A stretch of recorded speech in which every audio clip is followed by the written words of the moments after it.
السلام عليكم اعزائي المشاهدين، اهلا بكم في فيديو جديد. والنهارده معانا مراجعه فيلم سيسو. فما تنسوش تدعموني وتعملوا لايك وشير للفيديو. لو انت اول مره تشوفني تابع معايا الفيديو. لو عجبك المحتوى اللي انا بقدمه ونورني باشتراك في القناه وفعل الجرس عشان يوصلك كل جديد.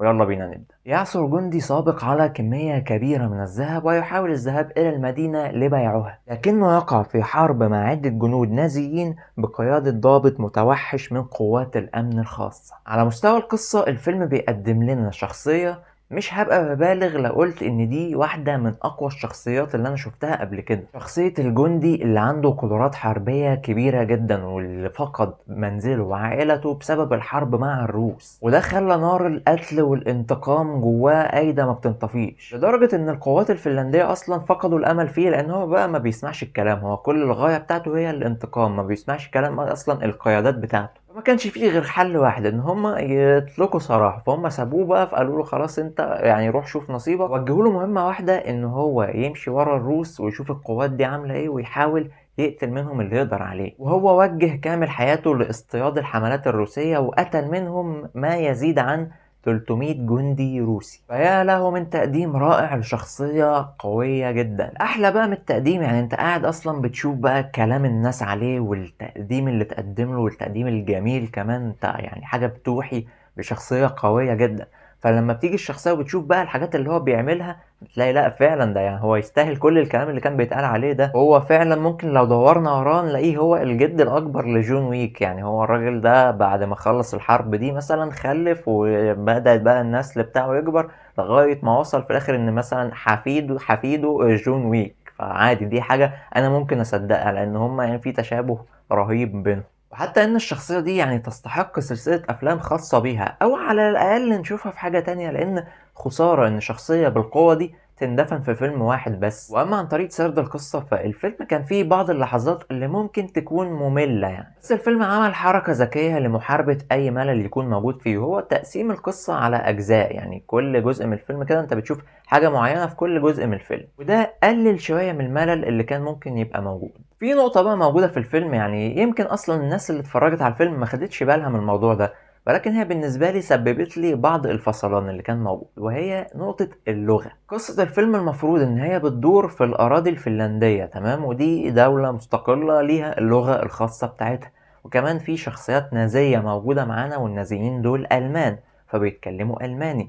لكن النازيين اللي موجودين معانا في الفيلم بيتكلموا انجليزي. طول احداث الفيلم بيتكلموا انجليزي عادي وانجليزي متقن كمان. فليه يدخل الانجليزي في الموضوع؟ يعني اصلا الفترة الزمنية ملهاش علاقة بالانجليزي خالص، ولا الانجليزي له اي دخل في القصة اللي احنا بنحكي فيها. فانا مش فاهم ايه علاقة الانجليزي بالقوات النازية القديمة زمان. ليه هما ما بيتكلموش لغتهم وبيتكلموا الماني؟ او حتى ليه ما بيتكلموش اللغة بتاعة البلد اللي هما موجودين فيها؟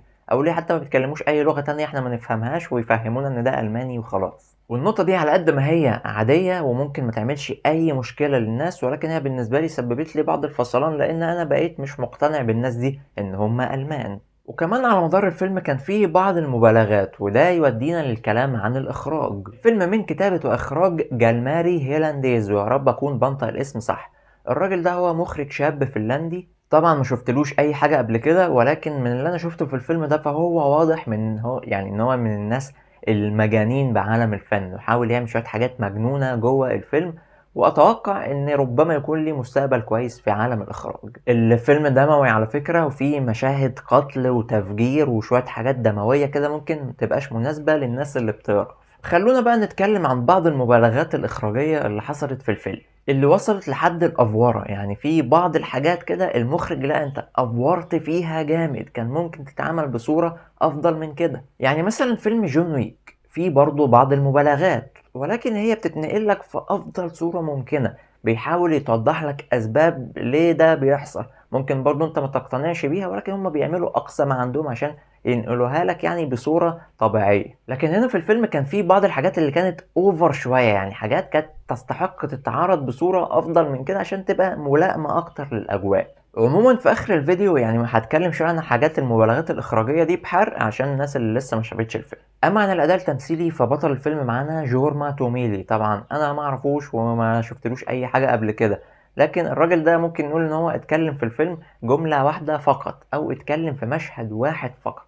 ما دون ذلك احنا ما بنسمعش صوته اساسا، بس اللي اتقدم لنا منه كان مقنع جدا وما كناش محتاجين للكلام خالص. وفي العموم الكلام في الفيلم قليل، الفيلم مهتم بالحركة وبالشغل الحركي اكتر. تقييمي للفيلم هو 7/10. الفيلم حلو جدا، والشخصية اللي فيه دي زي ما قلت شخصية حلوة، وحرام انها تندفن في فيلم واحد فقط. لكن كان فيه بعض المبالغات وقصة اللغة، الحاجتين دول لو اتعادلوا التقييم ده كان هيختلف وكان هيكون اعلى من كده بكتير. طيب دلوقتي هنتكلم سريعا عن بعض المبالغات الاخراجية ولكن بحرق، فلو ما شفتش الفيلم فالفيديو بالنسبة لك انتهى لغاية هنا.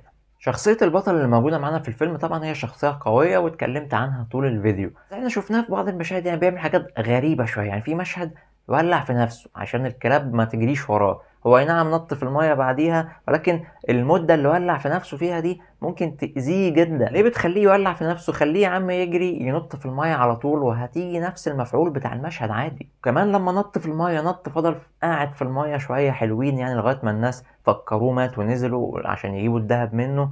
فلا طلع عايش وبيقتلهم والدنيا تمام معاه عادي. لكن اكتر حاجة بقى اوفر موجودة في الفيلم هو مشهد الطيارة اللي في الاخر. المفروض بعد ما قتل الناس خلاص والدنيا تمام، فالطيارة بتقع، هو بيدور على باراشوت عشان ينط بيه من الطيارة فما بيلاقيش، فبيعمل ايه؟ بيربط نفسه بشوية حبال وبيستنى ان الطيارة تنزل، واللي هو بقى ايه ربنا يسترها ونطلع عايشين. وبعد كده بيطلع عايش من الطيارة بتقع في الارض بيطلع منها عايش. طيب مش دي المشكلة، هي المشكلة في طريقة سقوط الطيارة ذات نفسها. احنا بنشوف الطيارة حرفيا بتقع يعني زرع بصل، بتقع بدماغها كان لو نازلة ببوزها في الارض.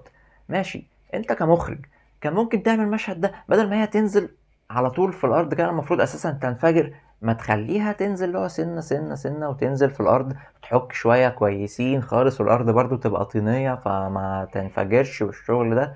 كانت هتبقى مقنعة اكتر بدل ما هي تنزل مرة واحدة، لا تنزل تحك في الارض ومش عارف ايه وما تنفجرش وكده والراجل يطلع منها عايش والدنيا تمام وكل حاجة جميلة. عيب الاخراج ان هو عمل شوية حاجات كده هتبين ان الراجل ده لا هو خارق، هو مش جندي وعنده قدرات وكده، لا هو ما بيموتش. مع ان بعض الحاجات دي كانت تتعدل بشكل افضل من كده، وزي ما انا اتكلمت ايه رايكم انفع مخرج ولا ايه؟ لكن الاخراج عموما في الفيلم برضو كان حلو واستعمل بعض الزوايا والكادرات الكويسه، مشاهد السي جي اي الحلوه اللي فيها مشهد او اتنين ممكن يجلوا منه، ولكن في المجمل على فكره الاخراج كان برضو حلو دونا عن بعض المبالغات اللي اتكلمت عنها. وبس كده اعزائي المشاهدين يكون خلص فيديو النهارده. ما تنسوش تدعموني وتعملوا لايك وشير للفيديو، وتاكدوا ان انتم مشتركين في القناه وفعالين الجرس عشان يوصلكم كل جديد، واشوفكم تاني في فيديوهات جايه كتير ان شاء الله. سلام عليكم.